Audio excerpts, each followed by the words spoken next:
Well, hello there and welcome everyone to the Advisor's Edge podcast. I'm your host, Rob Jacomen. And guys, listen, we have a very exciting episode to share with you guys. This one is going to be a really hot topic and we're going to make compliance fun again. And we're going to make it interesting, riveting, controversial. And you know what? Let's see where it goes today. So I want to introduce my amazing co-host, Chad Ramberg. Chad, how are you doing? Fantastic. I am so excited to get warmer weather. We got sun here today and I am grateful. So, and I'm happy to have Janet and Courtney with us too today. So it's going to be fun. Yeah. So listen, welcome Courtney, Raymond, and Janet Messer. You guys are with AdvisorLaw and we're going to have a great conversation today. You guys are both superstars. And in your zones of genius, and we're gonna dive right in. So, Chad, if you want to start with the first, maybe Courtney and Janet.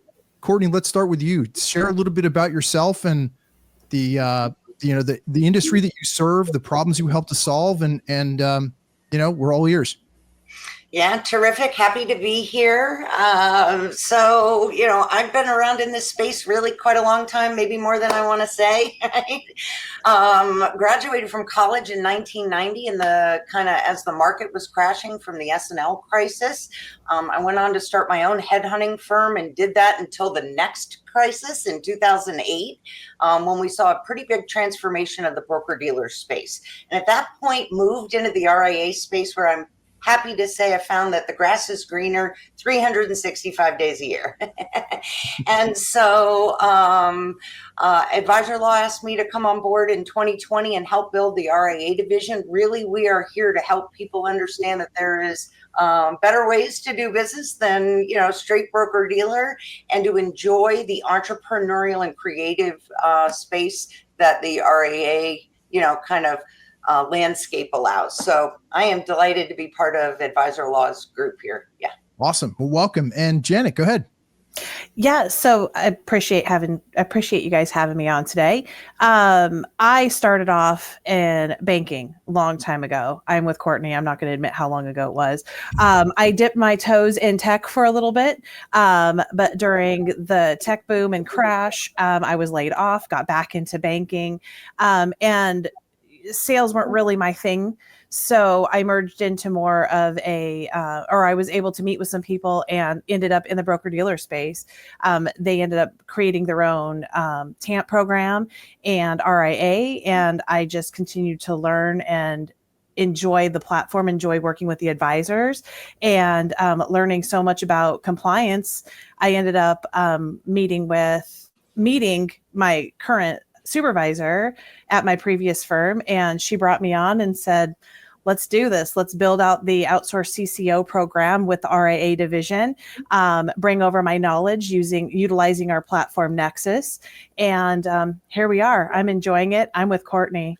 The grass is way greener on the RIA side. I'll never go back. So it's a funny thing to say. I don't know. I'm thinking here back over banking to compliance, in the broker-dealer space to RIA. And so we have kind of, and I think Courtney said it well about RIA advisors are entrepreneurial, they're interesting. It's kind of digs down into that front lines of business growth and development and all that sort of stuff. But I want to hear from you, Janet, what when working with RIAs, what is the biggest difference of, let's say, broker-dealer to RIA? Kind of maybe a cultural thing, or just what interests you about it? Because most people think this can be pretty boring, but you're not a boring individual. So thank you for that. So the difference between broker dealer versus RIA, your rules are completely different. They're more prescriptive on the broker dealer side. You're very limited. This is what you can do. This is what you can't do. In the RIA space, it's more of a suggestion, and you get to work through those problems. I love problem solving, so that's a big part of it. Is I have a question from an advisor, I go look at the rule, and we figure out how we can make that work. What they're asking for, how do we make that work within the guidelines that the rules provide? So it's much more of a let's figure out how to do it than no, you can't do it situation. Yeah. Wait, so can I ask a follow up to this one? Because we had some fun and some chuckles ahead of time before we pressed the record button, and I want to hear this from you, Janet or Courtney. Can you guys tell me why the compliance department is not the sales prevention department? We're not the no department. We're the how department. There you go. I love it. How can we make this work? Given the, we have obviously a lot of interest in the compliance space, because one of the missions that Chad and I are really wrapping ourselves around is how can we help RIAs become more successful? How can we help any type of advisor that wants to get out there and market themselves, who wants to create content, who wants to work with more clients and really get their name and face out there and meet with more people and get them to know them. So compliance can sometimes be a hindrance in their minds. Right. But we've had a lot of compliance folks that we work with and that have been on the show who said, listen, as long as you're playing inside of these guardrails and you're focused on not necessarily what you can or can't do, but how can we make this work? How can we collaborate together so that we can come up with solutions that you can do what you want to do within certain guidelines? So what are you guys' thoughts on that? I absolutely agree. That's what I try to do with my clients every day. Every time I'm talking to a firm, that's what I'm looking for is what are we looking for? What are our goals? And how can we make it work, but stay compliant? I hate saying no. I'd much rather say yes, but we have to do this. Mm-hmm. So as long as we can stay within those guardrails, I think it's a wonderful relationship to have. I guess I might throw in that compliance doesn't need to be the brakes on a practice. It's a little bit of the guardrails, but good compliance and technology actually let you grow faster because you have something that's scalable. You have something you can count on, right, to catch things if they're not going right. And that allows you to be a little bit more creative and aggressive in your day-to-day because you have good guardrails and they're running all the time. So we think kind of laying the foundational work is a prerequisite to true scaling. Well, I like how you said a little bit more aggressive in what we do because, a good RIA is go out there to make some waves and get some stuff done. And it's just like the insurance we help them with. When they're confident in that, it helps them be confident in other areas and get stuff done. And Courtney, you and I have known each other for a few years now, which is really great.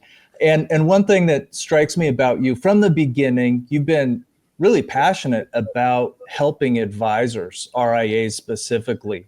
And that's why I think you're a great fit there at AdvisorLaw.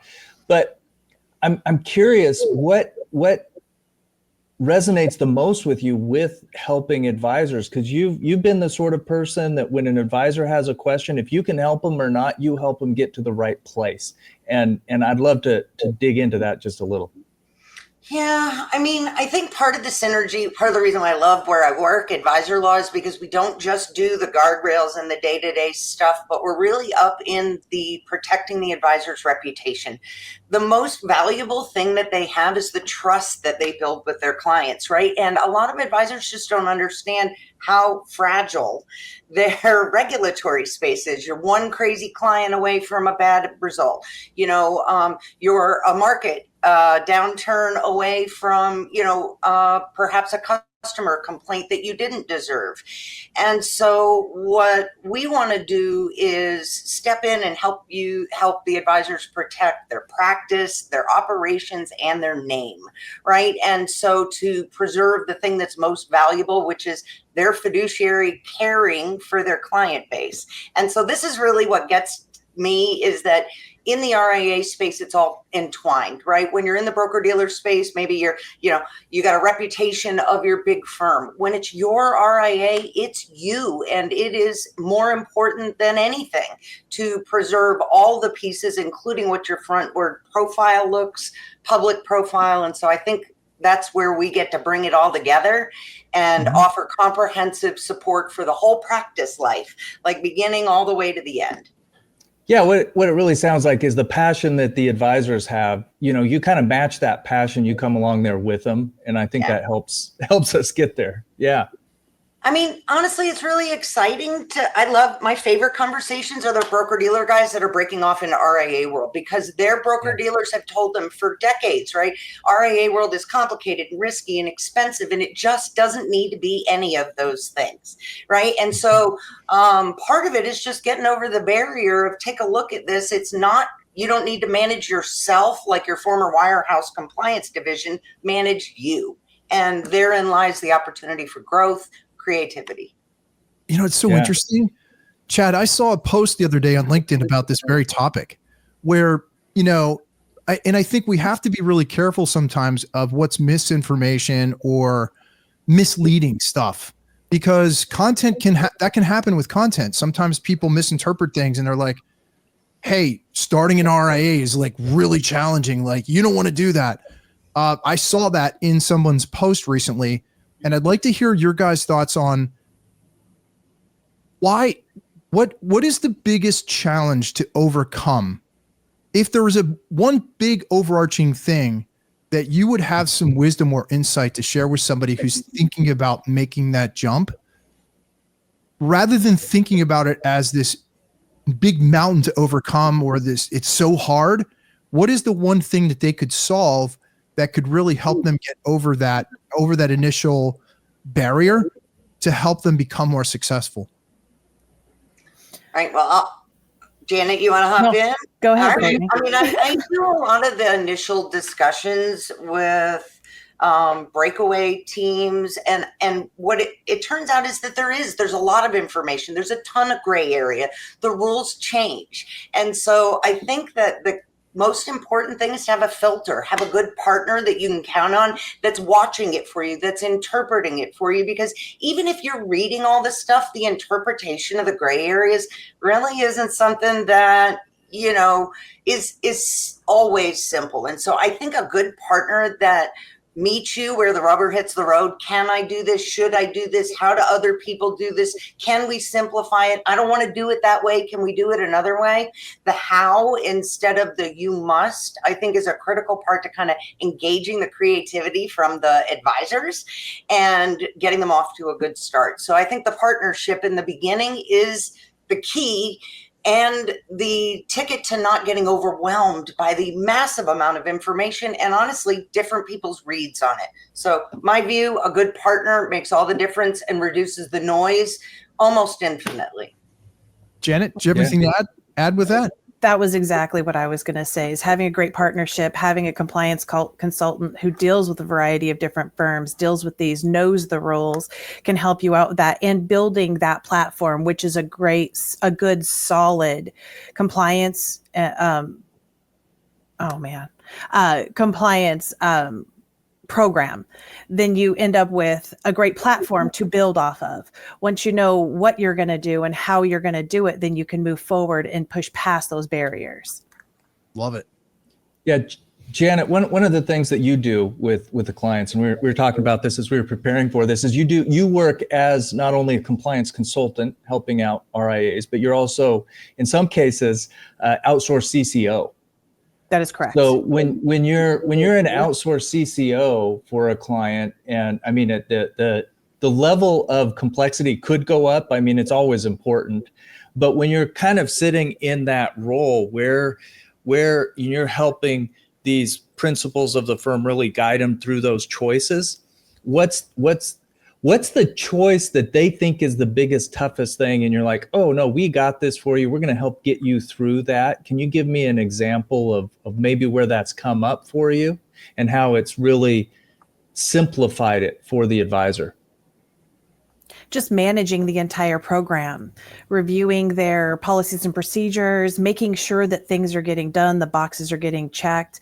That's that's huge for them. They get overwhelmed easily. They're trying to build their business, meet with their clients. They don't have time for all of that. So a huge relief off their shoulders is just knowing that they've got someone like me that is doing those checks and balances, looking at things, and I'm looking at it from a different perspective. They know what they're doing all day long. I look at it from a different perspective and go, wait, explain this to me. It also helps because if I can understand what they're doing and they can explain it to me, it helps if there's ever an exam and I can then explain what was going on with the firm, or whenever an examiner has a question, it's easier to provide answers to that because I'm able to go, wait a minute, what is this? And I'm looking at it more along those lines than an advisor that's been doing it and doesn't think about what the regulator might ask. Can I have a follow-up to that, Janet? Yeah. Because this kind of triggered my thoughts on something in particular. And I think obviously Chad and I are always trying to figure out ways that we can ask certain questions that are going to be helpful to RIAs and advisors in general. What have you seen over the years in your experience? You've obviously seen some trends or some common themes of successful RIAs. Maybe in regards to what you just shared, what are some common traits of successful RIAs that you have noticed to help, to really help them be more successful and get through this, building the platform, having a solid compliance program in place to enable them to go out there and truly grow and to meet with more clients? What have you seen as that common thing that you notice about successful RIAs? They know what they want to offer. They know what they want to do. They have a direction. They're not out flailing, trying to grab every little new product or whatnot that comes out. They know what their direction is. They understand that compliance is important and that they bring in the right people to help them keep that program running so that they can go out there and market to their clients and work with their clients and bring in new business. Love it. Yeah, I'm torn. Do we pivot towards specialty and what it means to be a specialist, or do we pivot towards some technology questions? What do you think, Rob? Why don't we do both? Why don't we weave them together? Because I don't think that they're always mutually exclusive, especially in today's environment right now. So yeah, so I'll ask the specialty question, and then Chad, maybe you can talk about the tech piece. And this is really open for both of you. I'd love to hear your perspective, because I think hearing more than one person sharing their experience, I think is so valuable for everybody listening and watching today. So Courtney, let me start with you. I'm a big industry niche specialty guy, right? I believe that in order to be successful, you really need to go a mile deep and an inch wide versus trying to be everything to everybody. And I think that's a big mistake that I've seen a lot of people make in both the insurance and the financial services industries, is trying to go too broad instead of saying, hey, I'm going to actually become a world-class expert in this one thing, and I'm going to serve my clients at the highest level by specializing. What are your thoughts on that as one of the things that's really changing in this space? Do you feel like that is a major ingredient for success?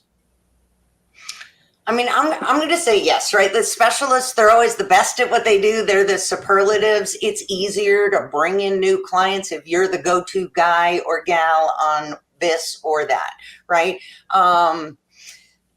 Sometimes those change over time. So what I'd say is you need to stay nimble, right? And keep your niche evolving, because it doesn't always stay the same. I mean, the sure way to get defunct is to pick a niche and then sit on it for 10 years. And then all of a sudden there's no space anymore. So, right, you got to stay nimble and involved, but the specialist providers tend to do better. They grow faster. They get more referrals. And so generally speaking, yes. And also let's not forget that when you get to the M&A space, right, which is an active part of the whole RIA universe, having a specialist zone makes you more attractive to, investors and buyers, and it makes you stickier over time. So I think it's a plus all the way around. Courtney, you just won me over, because you're one of the very few. I actually interviewed an M&A expert on my other podcast, and he said the exact same thing that you did. And you guys are both the two that I have not heard share that last piece, which is when you decide to exit, or potentially you're thinking about an exit, the value, was what he said. And he's an insurance expert. Like, he does M&A, big deals in the insurance industry. He said, listen, Rob, we've done over 500 M&A deals. The true experts who specialize and have a specialized book of business, always have a higher valuation and hence exit than do generalists. So I was fascinated by that, and I'm glad you and I are kindred spirits now. It's not just that they're experts, but also it opens up more choices. Like you have M&A pairings that want a presence like you have and didn't or are willing to pay a premium for them. Or there are people like you and there's synergies between the practice. So there's just lots of turf to get traction on in that space. And anybody who isn't thinking about their future value of their practice is doing themselves a current disservice, I think, because you can really shape your future value with some small current changes. And so we do have a full M&A desk here. And part of what we do for our RIA clients is run, periodic valuations and help them shape the future value of their practice and check in about it. Like, how are we doing? Are we better off this year than we were last year? And specialization definitely helps. It's awesome. Janet, how do you feel about the question I asked?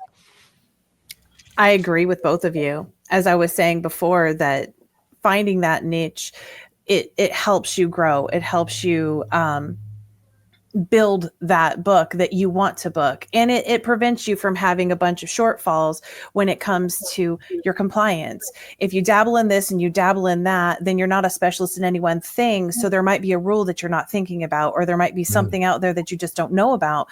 And it makes it very difficult to keep track of the rules and regs for a whole bunch of different things, whereas you can focus on one item or a few things that you specialize in, and it makes it easier to target in and keep everything tight and clean.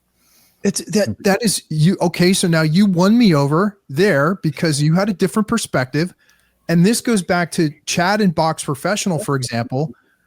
They're experts in the RIA industry. Like, that's what they do. So they understand insurance contracts specific to that industry. And it's really important to have that level of expertise and knowledge, because there are so many unique nuances to that industry that a generalist can't possibly know about compliance and about the different structures of RIAs and how you need to be concerned about the market and all these different things that a generalist wouldn't know. And that's why I think, obviously, why Chad and I are doing this show is because that's what we do. We specialize. Well, the other thing I like about what you were saying, Janet, is you're actually talking about reducing risk, right? So the advisor can reduce their risk by specializing. It's really counterintuitive. And you said it just fantastically. So here's an interesting thing. And one of the cool thing about AdvisorLaw is you guys have such a broad view of, you specialize by client type, right? But you have a broad view of what's going on in the US. So a little bit like us, it's very specific niche, but going deep in it. And one of the things, as we were preparing for this, Janet, I was looking at, kept coming up under your name, your experience as a compliance in the broker dealer, the RIA space, and then this Nexus specialist thing came up. Yes. Okay, so this is our pivot to tech. And when I was looking at that, at first I said, okay, we got Nexus in here, and all right, that's great. And then it occurred to me, I said, I got to understand this a little bit. And those of us that may not know much about it, can you give us the short, what is this Nexus thing? So it's our compliance surveillance platform. So what it is we're able to bring in data feeds from your custodian or any of your other product companies that you offer. We're able to bring all that information in: trades, holdings, client account information. And then Nexus is able to ingest that information, review it, and it aids us in reviewing those. It flags certain types of securities. It's able to allow me to easily look at trades and see if there's any trends or any problems. It can ingest personal account information, so it helps me with monitoring the firm's accounts, their personal accounts versus the client accounts. And it does all of this in a smooth way to where it's run a report or it sends me an alert and I'm able to keep track of it. It also has the potential potential of workflows. There's a whole ticketing system where it can set up reminders. That's where I have it, where I tell everybody, give me your outside statements every quarter. They send it to me. I'm able to do things. So you're able to communicate between. It stores everything. It's got your books and everything is stored and meets your books and records requirements. And it's just a great way to keep track of it, keep track of your compliance. And different than other platforms we've seen, it's able to bring in that data. Whereas some of the other platforms we've seen, it's just a checklist. It's just a storage device. This one actually does the reviews. It can compare holdings to risk tolerances and then flag a compliance officer when necessary. Wow. Okay, so it's really helping you do a better job. I mean, we still need your brains there to help, right. Analyze it when it flags. There. Yeah. Okay. And it's fully customizable. So for each client, they offer this or they don't offer that. We can turn on flags or turn off flags so that it's not a generalized platform. It can be very specific for that firm and what they offer, what they don't want to offer, so that the CCO can keep track of concerning items easily. Okay. And when I was reading up on it, did it come out of the broker dealer space and then it's been adjusted to work well for RIAs? Is that right? Yes, that's correct. Okay. And that's part of how I ended up with the Nexus specialist title, is that I worked with that broker dealer that formed that platform, and then worked with tech to build it to where it was, and then moved over to AdvisorLaw. And I've been working with the company that owns Nexus to build it into this RIA space offering. I see. So when you're talking about going a mile deep, you've done it there with Nexus. So, sorry there, Rob. No, I wanted to interrupt and ask Janet. Janet, are you on the sales team? No. Because if you were, you had me sold right there. That was just the best explanation of the value that you guys are delivering with that platform and your area of expertise. That was awesome, by the way. Thank you. I do help Courtney when clients they want to get real deep in Nexus. She'll tap me and say, "Hey, help me out here." I will. Well, and Janet, I'm sorry, Courtney, for you, one of the great things is, yes, you're a sales individual and you're really good at it, but the best sales individuals are those that are very helpful, and then everything else gets figured out, right? And so for you, technology wise, because my understanding is you're pretty agnostic. You just want to make sure advisors are getting what they need. Right. What are you seeing as the one of the most helpful technologies out there that advisors may come back and say, Janet, I'm so glad you told me about this. Darn it, I'm killing the names. They just keep flipping for me. Courtney, what is the technology there that folks are telling us, Courtney, are helpful? Yeah. So, I mean, there's a lot of conversations about technology. I mean, it's really come a long space. 5 years ago, even, the automation and the integrations and the API feeds just weren't where they are now. Mm-hmm. And so what we try and get people to think about compliance as, instead of the guardrails and something bad that inhibits growth, instead more like a strategic partner, right? Like, it's running in the background so you can do your creative thing.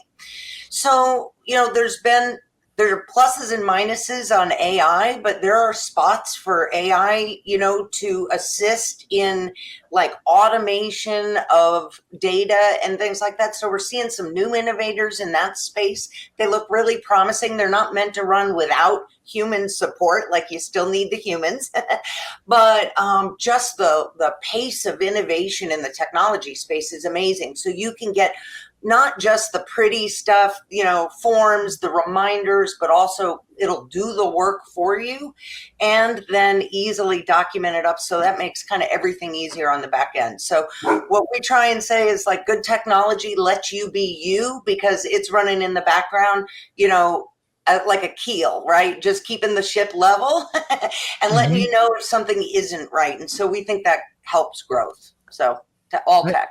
I have a follow-up to that, actually, for both of you. With the all new innovation, there also sometimes comes risk. So if you're thinking about compliance from let's even talk about AI for a minute, because it's the big thing right now. Everyone's talking about it. There's a lot of confusion. There's a lot of different platforms. There's a lot of different views and thoughts on AI by different people. If you follow anybody on social, you can see that. But like any new technology, there's inherent risks. What are you guys seeing as the top risks when it comes to compliance and AI and some of those areas those new and emerging technologies? One of the biggest risks I see is privacy. When you have AI running, what is it storing? What is it saving? Is it saving your client's non-public information? What is it then doing with that information? The biggest key to any AI platform that you want to introduce is to making sure that your customer data is safe. Double check and make sure they're not storing anything that would be important, or that you're not sharing that information with that service. AI note takers, they're another thing. When they're recording everything that you're saying, that becomes part of your books and records. Do you want everything that you're saying recorded and stored for a regulator to ask for later? Those are the questions you have to ask yourself and decide, is it worth it? Do I want to continue just taking my own notes, or having an assistant on my calls to take notes, so that, the off the cuff comments that you don't necessarily want recorded are just not there? And with Courtney saying earlier, having a human intervention, you always have to have that. Someone double checking those notes that the AI may create if you are using that kind of a service, so that you can clean up anything that maybe it just didn't record properly.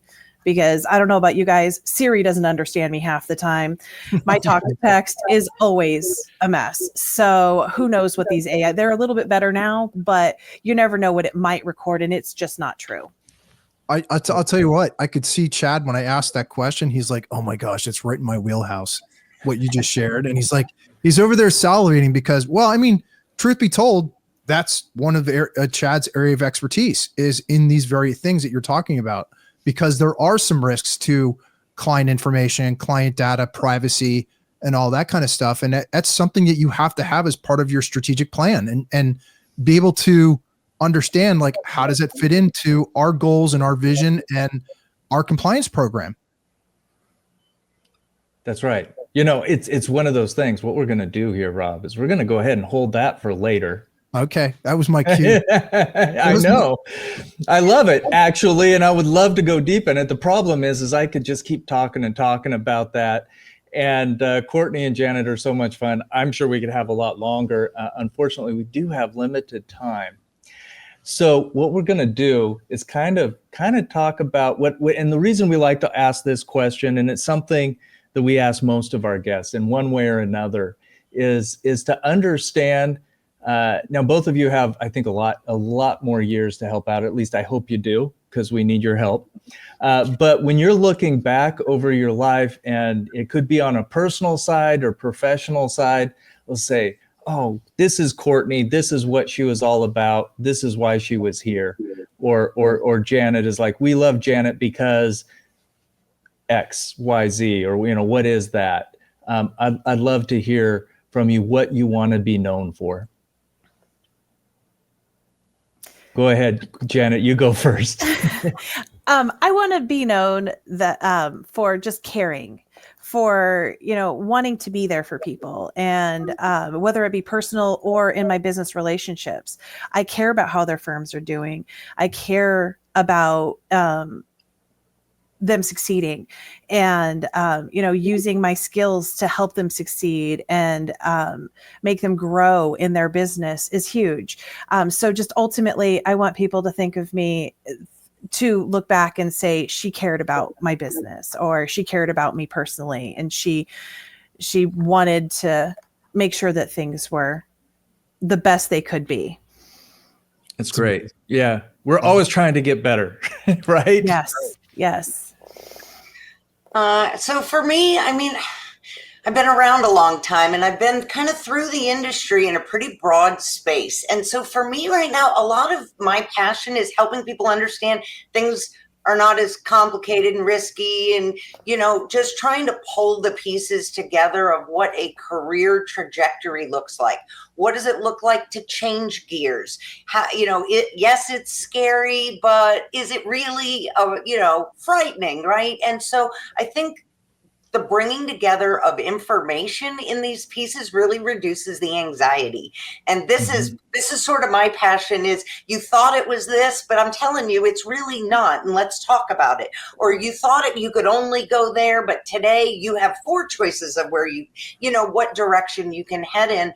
And so I see endless possibilities in this space. And so that's really what I'm about, is like, what do you want? And the chances are is that the RIA space is going to be able to accommodate that. So if you can say it, you can live it. And so that's really my part in this that I love. That's great. Well, it both rings true for the work that you guys are doing, at least what advisors are telling me once they've talked to you. So it's coming through loud and clear, which is fantastic.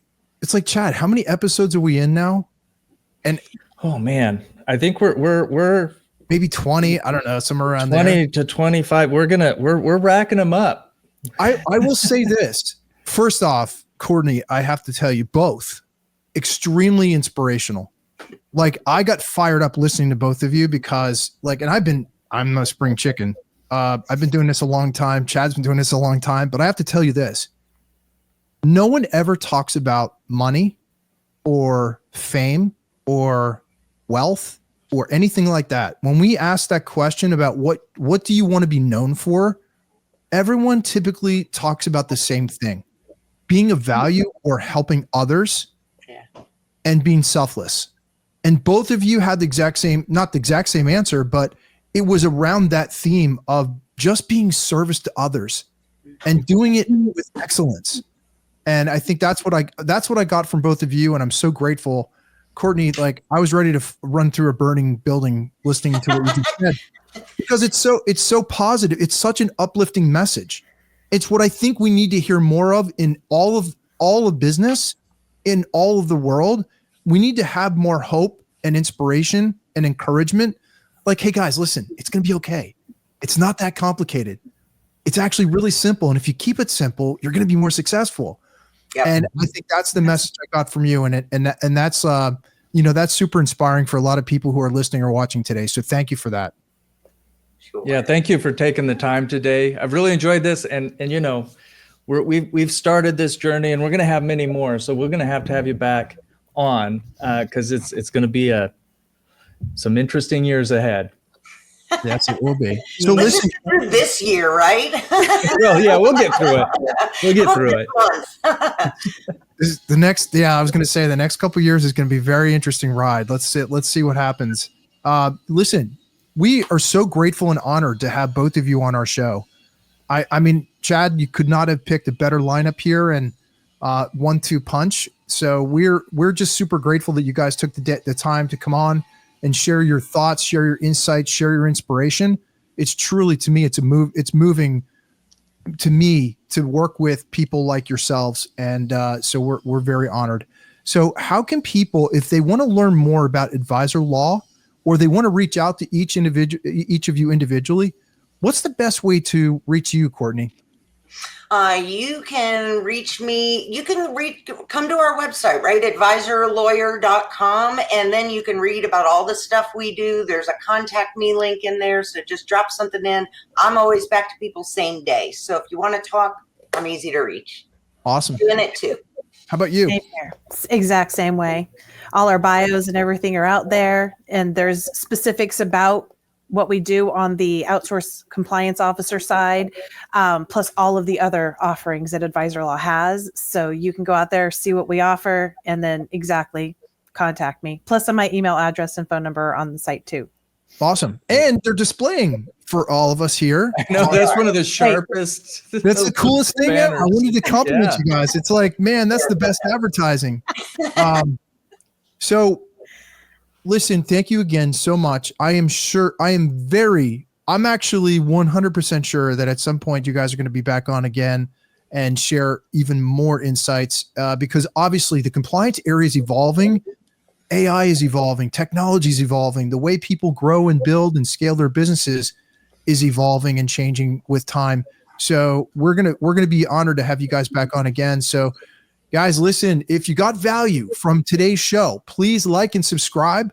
Give us feedback. Let us know what types of guests do you want to have on? What kinds of topics are really going to be of interest to you? Because we're only doing this for one reason. We want to serve this industry at the very highest level.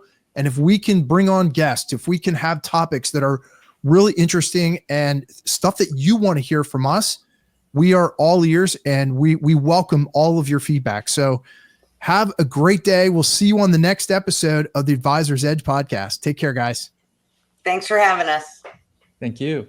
Bye. There you go. Dude, that was awesome.